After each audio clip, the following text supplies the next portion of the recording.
IT job కోసం try చేస్తున్నారా? Coding ట్యూటర్లో training తో పాటు స్టైఫండ్ అండ్ 100% జాబ్ గ్యారంటీ.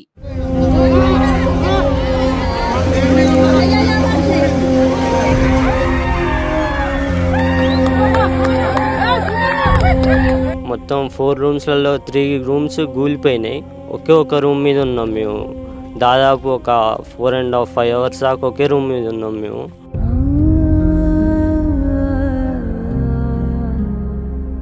నీకు ఫోన్ చేస్తుంటే అసలు కొన్నిసార్లు ఫోన్ పోలేదు, కొన్నిసార్లు ఫోన్ ఎత్తలేదు. తర్వాత స్విచ్ ఆఫ్ వచ్చింది. ఇంకా తర్వాత వచ్చి చూస్తే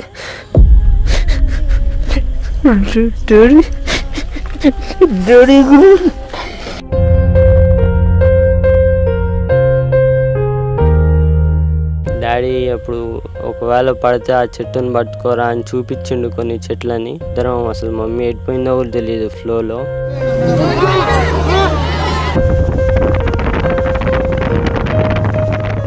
వాళ్ళది అన్నీ ఉన్న పండంటి కాపురం. ఆ కాపురం ఒక్కసారిగా చిత్రమైపోయింది. అసలు వీళ్ళ చదువులు అయిపోతున్నాయి, నెక్స్ట్ మా భవిష్యత్తు బాగుంటుంది, వాళ్ళిద్దరికీ జాబ్స్ వస్తాయి, నెక్స్ట్ మా మంచి రోజులు అని ఆ భార్యాభర్తలు ఎన్నో కలలు కన్నారు.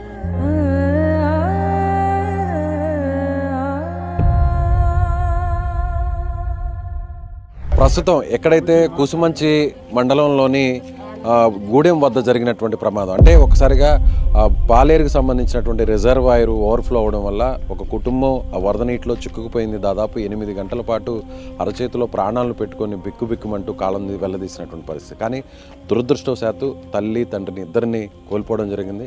కానీ అందులో కొంత అదృష్టవశాత్తు మన ముందున్నటువంటి షరీఫ్ ప్రాణాలతో బయటపడ్డాడు. నిజంగా తల్లిదండ్రులు కళ్ళ ముందే కొట్టుకుపోవడం అనేది ఎవరికి కూడా జీవితంలో అలాంటి బాధాకరమైన సంఘటన రాకూడదు.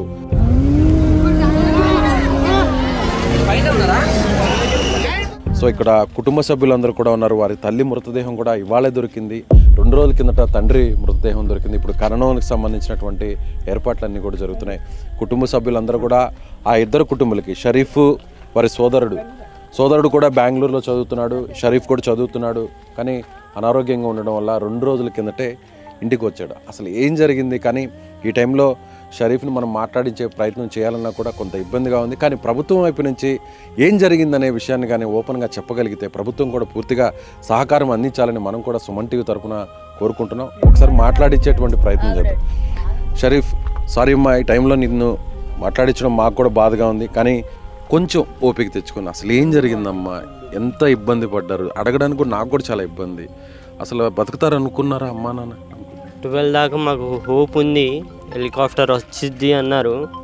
12 దాకా మేము వెయిట్ చేసినాం. అప్పటిదాకా డాడీ మమ్మీకి హోప్ చాలా ఉంది బతుకుతామని. కానీ తర్వాత నుంచి కాల్స్ డిలే చేస్తున్నారు, కాల్ చేసినా లిఫ్ట్ చేయట్లేదు. ఇక మాకు హోప్ పోయిందన్నమాట 12కి.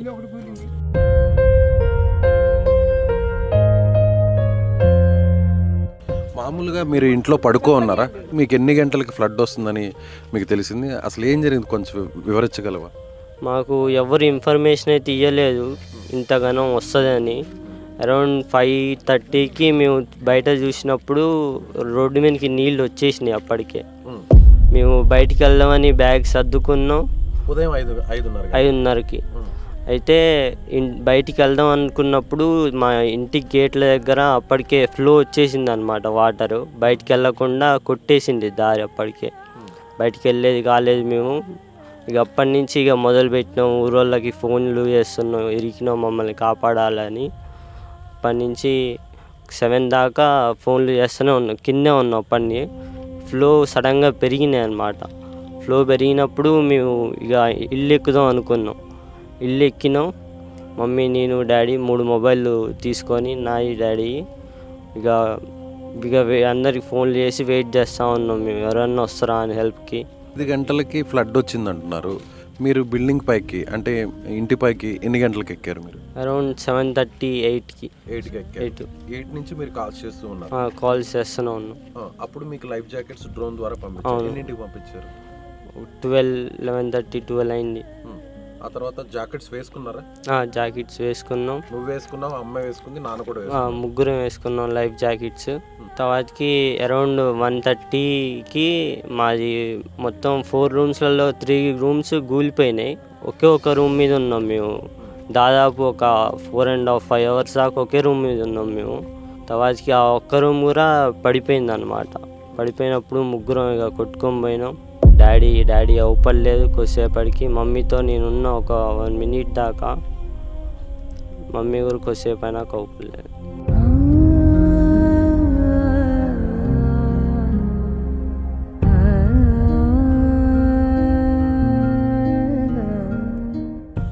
అమ్మ నీతో పాటే ఉన్నిందా కొద్దిసేపు కూడా? కొద్దిసేపు ధైర్యం చెప్పావా?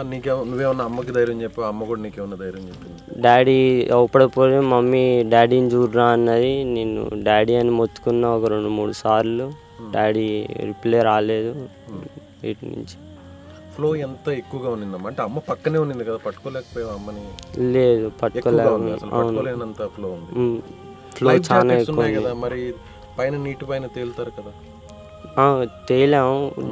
డాడీ ఇరుక్కున్నా అన్నారు చెట్లో. మరి ఇద్దరం అసలు మమ్మీ ఎడిపోయిందో కూడా తెలియదు ఫ్లోలో.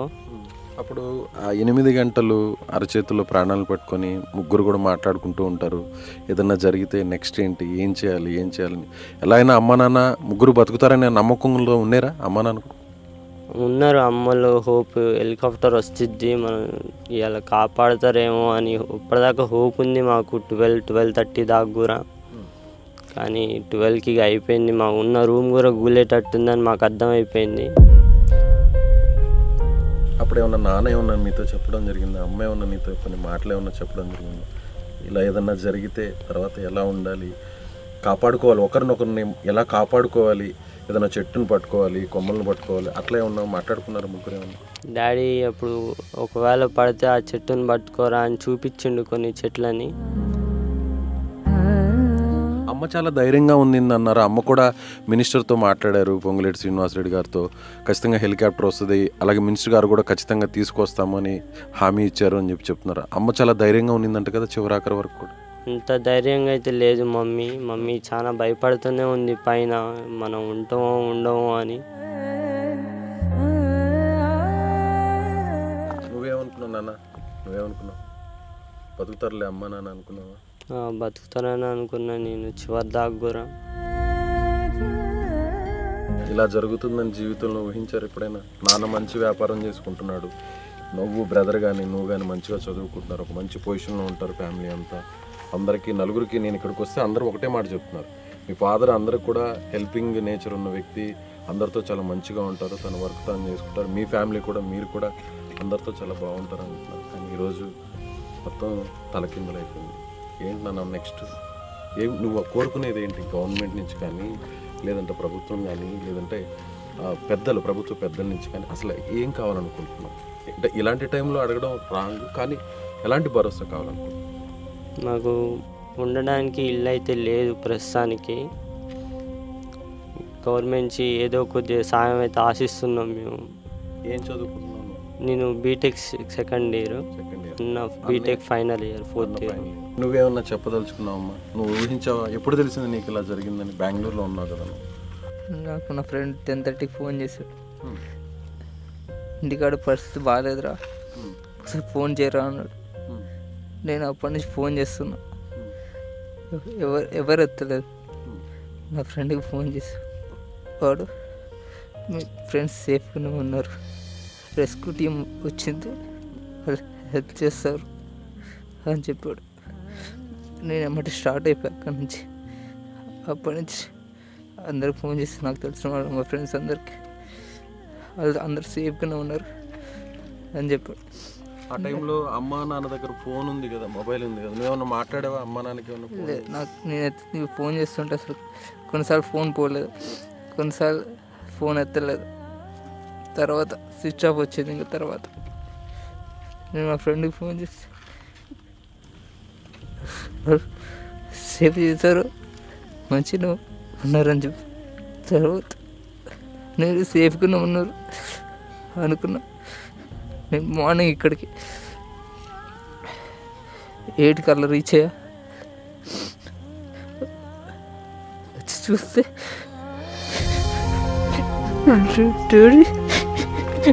డాడీ ధైర్యంగా ఉండాలమ్మా, ధైర్యంగా ఉండాలన్న. పెద్దవాడు నువ్వే, తమ్ముడికి నువ్వు సపోర్టింగ్గా ఉండాలి. నువ్వు ఒక్కసారిగా నిన్ను తాళ్లతో కాపాడారు కదా, అప్పుడు కొట్టుకుపోతున్నప్పుడు నువ్వన్నా సేఫ్ అవుతావు అని అనుకున్నావు అప్పుడు? నేను హోప్ అయితే ఉంది నాకు. మనుషులు అవపడుతున్నారు జనాలు, వాళ్ళు చేతులెక్కి సైకిల్ చేస్తున్నారు ఇటురా అని. వాళ్ళు లాస్ట్లో నేను అవపడ్డాను, వాళ్ళు నన్ను గుంజారు ఎమ్మటే బయటికి. అవపడ్డా వెంటనే గుంజిగా. నువ్వేమన్నా వాళ్ళ వైపు వెళ్ళే ప్రయత్నం ఏమన్నా చేసావా, లేదంటే ఆ ప్రవాహంలో నువ్వే అటువైపు కొట్టుకొని వచ్చావు? ఫ్లోనే నెట్టేసింది నన్ను, ఫ్లోనే అక్కడ దాకా నెట్టేసింది. నీకు స్విమ్మింగ్ వచ్చా? లేదు, స్విమ్మింగ్ నాన్నకు కూడా రాదు. నాన్నకు వచ్చు, మమ్మీకి రాదు. కానీ నాన్నకు స్విమ్మింగ్ వచ్చినా కూడా చెట్లో ఇరుక్కుపోయాడు. అవును, నిజంగా చాలా బాధాకరం. షరీఫ్ వాళ్ళ సోదరుడు ఇద్దరు కూడా అన్నదమ్ములే మిగిలారు చివరికి. చిన్నప్పటి నుంచి అమ్మ నాన్న ఇద్దరిని ఒక మంచి ప్రయోజకులు చేసి వారి భవిష్యత్తుకు బంగారు బాటలు వేయాలని ఒక్కొక్క మెట్టు ఎక్కుతూ ఒక్కొక్క రాయిని పేర్చుకుంటూ మంచిగా వ్యాపారం చేసుకుంటూ వచ్చారు. మరికొన్ని సంవత్సరాల్లో ఇద్దరు కూడా ఒక మంచి ఉద్యోగాల్లో సెటిల్ అవుతారు. తల్లిదండ్రులు కూడా ఇద్దరిని ఎంతో సంతోషంగా చూడాలనుకున్నారు. కానీ విధి ఒక్కసారిగా మొత్తం జీవితాన్ని అంతా తలకిందులు చేసింది. ఇద్దరు మాట్లాడుతుంటే, షరీఫ్ మాట్లాడుతుంటే ఒకవైపు ఒక బాధ కలుగుతుంది. వారి సోదరుడు అంటే చివరకు అమ్మా నాన్న నేను వచ్చేంత వరకైనా కాపాడుతారేమో, బయటపడతారేమో, ఇన్ని గంటలు ఉన్నారు కదా, రెస్క్యూ టీమ్ ఏదన్నా హెల్ప్ చేసి వాళ్ళని సేవ్ చేస్తుందేమో అనుకున్నాడు. కానీ ఇక్కడికి వచ్చాక తండ్రి మృతదేహాన్ని చూశాడు. తల్లి మృతదేహం 2 రోజుల వరకు కూడా దొరకనటువంటి పరిస్థితి. ఒక్కసారిగా ప్రకృతి, ఒక్కసారిగా ప్రళయం లాంటిది వస్తే జీవితాలు ఏం జరుగుతాయనే దానికి యాకూబ్ కుటుంబం ఒక ఉదాహరణగా మనం చెప్పవచ్చు. సో ప్రభుత్వం వీరికి అండగా నిలబడాలి, ఎవరైనా దాతలు కూడా ముందుకు రావాలి. ₹1,00,00,000 వరకు వాల్యూ చేసేటువంటి వీరు ఆస్తులు మొత్తం కొట్టుకుపోయాయి, ₹1 కూడా మిగలలేదు. అప్పటి వరకు ఎంతో సంతోషంగా అక్కడ మనం చూసాం, కారు ఉంది, ట్రాక్టర్స్ ఉన్నాయి, బైక్ ఉన్నాయి, అలాగే వాల్యుబుల్ థింగ్స్ అన్నీ కూడా ఉన్నాయి. అన్నీ కొట్టుకుపోయాయి, ఏం మిగలలేదు, చివరాఖరికి ఏం మిగలలేదు. ఆ చిన్నారిని అడిగితే ఏమంటున్నాడంటే, నేను చదువుకుంటున్నాను, గవర్నమెంట్ మేము ఉండడానికి ఇల్లు కూడా లేదు, ఒక ఇల్లు లాంటిది ముందు ఒక జాగా చూపించండి చాలు అంటూ కూడా ఆ షరీఫ్ కోరుతున్నటువంటి పరిస్థితి. సో అందరూ కూడా వీరిని అడుగుదాం, ఏం చేస్తే బాగుంటుంది, ఈ పిల్లలకి ఏం చేస్తే బాగుంటుంది, ఈ ఫ్యామిలీకి ఏం చేస్తే బాగుంటుంది అనేది ఇక్కడ ఉన్న వారిని అడిగి తెలుసుకుందాం. ఇప్పుడు వాళ్ళు అది పట్టాపొలం అండి, అయినా కానీ అక్కడ ఉండటానికి ఎలాంటి కన్వీనియంట్ లేదు. ఎందుకంటే ఆ సింహం మళ్ళీ ఎప్పుడు వచ్చి మీద పడి మింగిద్దో తెలియదు. ఇంకొకటి ఆ ఫ్లడ్ వల్ల బాగా ఒక 10 అడుగుల లోతు వరకు గుంటపడిపోయింది. వాళ్ళకి పక్కా ఇల్లు నిర్మాణం లాంటిది ఏదైనా చేసి ఇద్దరు పిల్లలకి, తర్వాత ఇద్దరు ఇంకొకటి ఏంటంటే పెద్ద బాబుది ఈ సంవత్సరంతో ఫైనల్ ఇయర్ అయిపోద్ది, చిన్న అబ్బాయిది ఇంకా 3 సంవత్సరాలు కంటిన్యూ చేయాలి చదువు. ఆ ఇద్దరికి చదువుకు సంబంధించిన పూర్తి భరోసా అనేది ప్రభుత్వం కల్పించాలి. నేడేవ్వాలి సార్. ఫస్ట్ అసలు ఎవరింటికి వాళ్ళది అన్నీ ఉన్న పండంటి కాపురం, ఆ కాపురం ఒక్కసారిగా ఛిద్రమైపోయింది. అసలు తల్లి తండ్రి వాళ్ళకి పంచప్రాణాలు, వీళ్ళని ఎంతో గారభంగా సాదుకున్నారు. వీళ్ళ చదువులు అయిపోతున్నాయి, నెక్స్ట్ మా భవిష్యత్తు బాగుంటుంది, వాళ్ళిద్దరికీ జాబ్స్ వస్తాయి. పెద్ద అబ్బాయి ఫస్ట్ ఉద్యోగం వచ్చింది, తర్వాత చిన్నాయన చదువు అయిపోద్ది, ఆయనకి ఉద్యోగం వచ్చింది, నెక్స్ట్ మా మంచి రోజులు అని ఆ భార్యాభర్తలు ఎన్నో కలలు కన్నారు.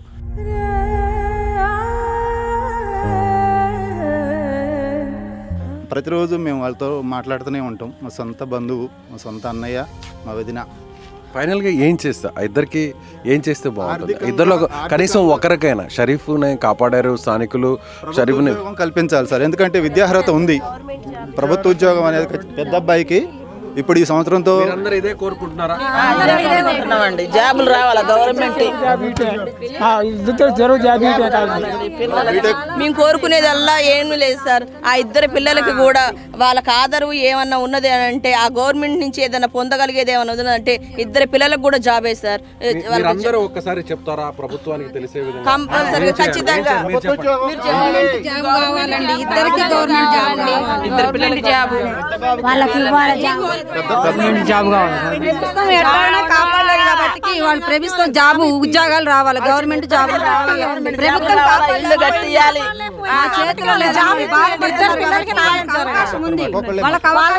ప్రభుత్వం కాపాడలేదు కాబట్టి ఆ ఇద్దరు పిల్లలకి న్యాయం చేయాలి, ఇద్దరు పిల్లలకి జాబ్ ఇప్పియాలి.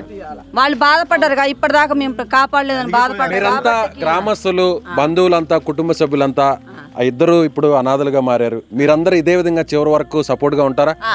ఉంటాం సార్, ఉంటాం చివరి దాకా ఉంటాం. చివరి వరకు ఉండాల్సిన బాధ్యత మాకుంది. మా పిల్లలకి అండలేదు, పిల్లగాళ్ళు లాగమవుతారు. వాళ్ళకి ఏమి ఆస్తి కూడా లేదు, ఏమీ లేదు, ఉంటాను గూడు కూడా లేదు.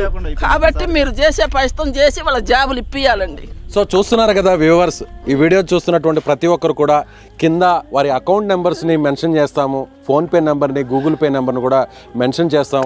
వారి చదువు తిరిగి కొనసాగాలి. ఆ ఇద్దరు చదువు కూడా బీటెక్ చదువుతున్నారు, ఇద్దరు కూడా 4th ఇయర్ తను చదువుతున్నాడు పెద్ద అబ్బాయి, అలాగే 2nd ఇయర్ చదువుతున్నాడు ప్రాణాలతో బయటపడినటువంటి షరీఫ్. వీరికి చదువుకోవడానికి ముందు ఒక భరోసా కల్పించాలి, ఎవరైనా దాతలు ముందుకు రావాలి, అలాగే ప్రభుత్వం కూడా వారికి ఉద్యోగ అవకాశాన్ని ఏర్పాటు చేయాలి. సో ఇదే అందరు డిమాండ్ చేస్తున్నారు. మానవత్వం ఉన్నటువంటి ప్రతి ఒక్కరు కూడా ఇదే కోరుకుంటున్నారు. కట్టుబట్టలతో ఇప్పుడు రోడ్డు మీద పడిపోయారు. ₹1 కోటి ఆస్తి మొత్తం కూడా ధ్వంసం అయిపోయింది, మొత్తం నేలమట్టం అయిపోయింది.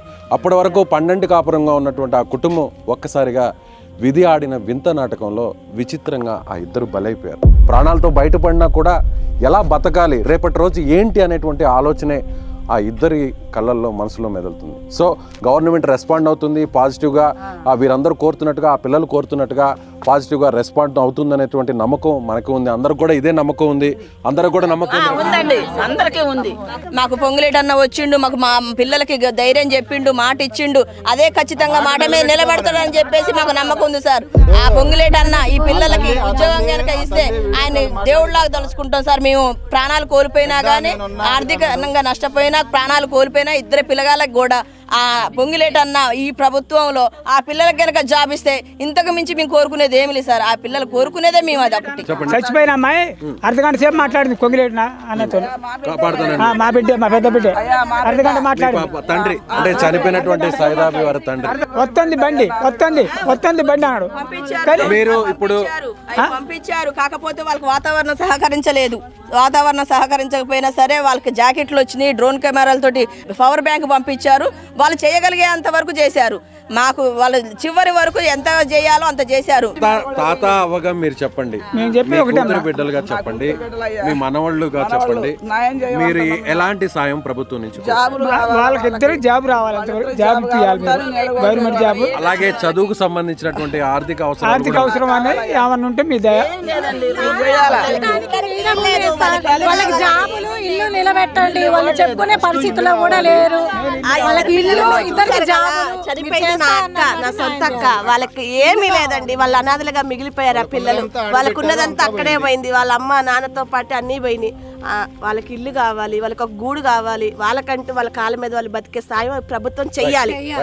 రైట్, ఇక్కడ అందరూ కోరుతున్నట్టుగా వీరిద్దరికి కూడా, షరీఫ్కి అలాగే యాకూబ్ కుటుంబానికి సంబంధించినటువంటి భరోసాని ప్రభుత్వం ఇవ్వాలి. ఖచ్చితంగా వారికి ఉద్యోగ అవకాశాన్ని, ప్రభుత్వ ఉద్యోగ అవకాశాన్ని కల్పించాలి. అలాగే కొంతమంది దాతలు కావచ్చు, లేదంటే ప్రభుత్వమే వారి విద్యకు సంబంధించినటువంటి ఖర్చునంతా కూడా భరించి వారి ప్రయోజనాలకు, అంటే కొంతన్న పోయినటువంటి తల్లిదండ్రులను తీసుకురాలేం, ఆ నష్టాన్ని పోర్చలేం, కానీ జీవితంలో ముందుకు వెళ్ళడానికి వారికి ఒక ఆధారాన్ని కల్పించాలని వారి తరపున కుటుంబ సభ్యులు, వారి సన్నిహితులు అందరూ కూడా కోరుతున్నారు. సుమన్ టీవీ కూడా అదే కోరుకుంటుంది. ముందు వీరికి సంబంధించి మీకు ఒక అకౌంట్ నెంబర్ డిస్ప్లే చేస్తున్నాం కింద, అలాగే ఫోన్పే, గూగుల్ పే నెంబర్ కూడా డిస్ప్లే చేస్తున్నాం. మీరు నేరుగా వీరికి సహకారం అందించాలంటే ₹1 కోటి వరకు నష్టపోయారు, ఏం మిగలేదు. కాబట్టి వారి చదువు కోసం కాస్తంత మీ వంతు సహాయంగా మేము సైతం అంటూ ముందుకు వచ్చి వారికి చేయాల్సినటువంటి సహాయాన్ని చేయాలని సుమన్ టీవీ మనస్ఫూర్తిగా కోరుకుంటుంది. కెమెరామెన్ సాయితో విజయ్, సుమన్ టీవీ, ఖమ్మం నుంచి.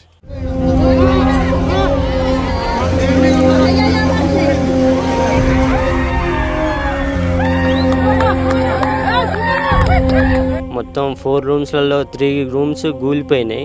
ఒకే ఒక రూమ్ మీద ఉన్నాం మేము. దాదాపు ఒక 4.5 5 అవర్స్ దాకా ఒకే రూమ్ మీద ఉన్నాం మేము.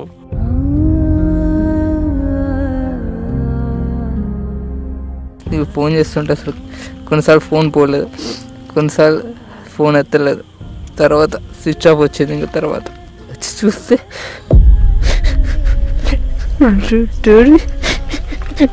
డాడీ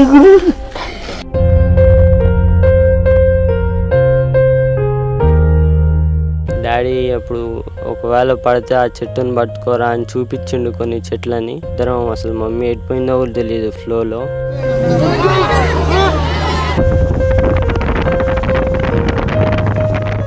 వాళ్ళది అన్నీ ఉన్న పండంటి కాపురం. ఆ కాపురం ఒక్కసారిగా చిత్రమైపోయింది. అసలు వీళ్ళ చదువులు అయిపోతున్నాయి, నెక్స్ట్ మా భవిష్యత్తు బాగుంటుంది, వాళ్ళిద్దరికీ జాబ్స్ వస్తాయి, నెక్స్ట్ మా మంచి రోజులు అని ఆ భార్యాభర్తలు ఎన్నో కలలు కన్నారు.